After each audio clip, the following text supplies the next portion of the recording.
नमस्कार। आप देख रहे हैं पब्लिक माइक और आज हम बात करेंगे बिहार की उस पर्सनालिटी के बारे में जिन्हें पीके के नाम से भी जाना जाता है। जी हाँ, प्रशांत किशोर एक भारतीय राजनीतिक रणनीतिकार और जो अब राजनेता है, जिन्होंने अपनी नई राजनीतिक पार्टी जन स्वराज के जरिए बिहार की सियासत में कदम रखा है। उनका सफर एक छोटे से गांव से शुरू होकर वैश्विक मंच और फिर बिहार की राजनीतिक तक पहुंचता है। प्रशांत किशोर का जन्म 20 मार्च 1977 को बिहार में हुआ। उनके पिता डॉक्टर थे और मां गृहिणी। पढ़ाई में तेज थे। उन्होंने बिहार, लखनऊ और हैदराबाद में शिक्षा प्राप्त की।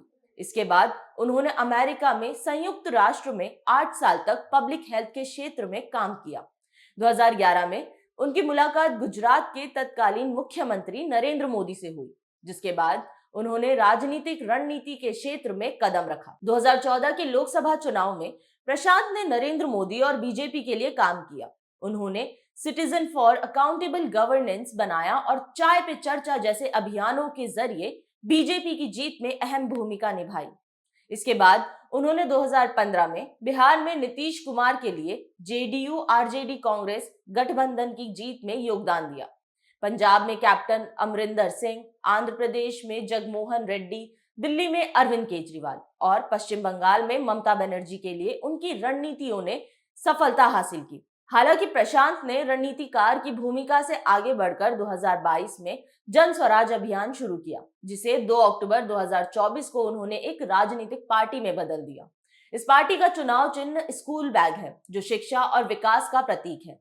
उनका लक्ष्य बिहार में गरीबी, बेरोजगारी और पलायन जैसी समस्याओं का समाधान करना है। उनकी पार्टी का दावा है कि ये सभी वर्गों, दलित, मुस्लिम, स्वर्ण, पिछड़े और महिलाओं के लिए समान अवसर सुनिश्चित करती है। प्रशांत किशोर का सफर विवादों से भी खाली नहीं रहा। 2020 में नीतीश कुमार के साथ नागरिकता संशोधन कानून पर मतभेद के बाद उन्हें जेडीयू से निकाल दिया गया। 2022 में कांग्रेस के साथ उनकी बातचीत असफल रही, जिसके बाद उन्होंने कांग्रेस की रणनीति पर सवाल उठाए।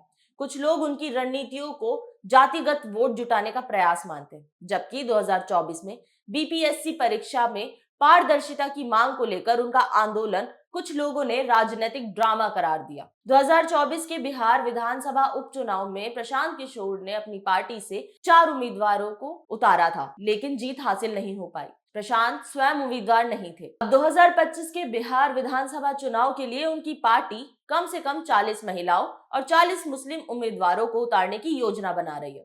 उनका लक्ष्य बिहार में शिक्षा, रोजगार और विकास को बढ़ावा देना है। प्रशांत किशोर की रणनीतियां और सोशल मीडिया का उपयोग उनकी ताकत रही है, लेकिन बिहार की राजनीति में जातिगत समीकरण और स्थापित नेताओं का प्रभाव उनकी राह में चुनौतियां हैं। कुछ लोग उन्हें बिहार के लिए नई उम्मीद मानते हैं, जबकि अन्य उन्हें एक नए खिलाड़ी के रूप में देखते हैं। क्या उनकी रणनीतियां और दृष्टिकोण 2025 के चुनाव में जन स्वराज को सफलता दिला सकती है? ये तो आने वाला वक्त ही बताएगा। तब तक के लिए देखते रहिए पब्लिक माइक। वीडियो को लाइक कीजिए, शेयर कीजिए और चैनल को सब्सक्राइब करना ना भूलें। पब्लिक माइक, आपकी आवाज।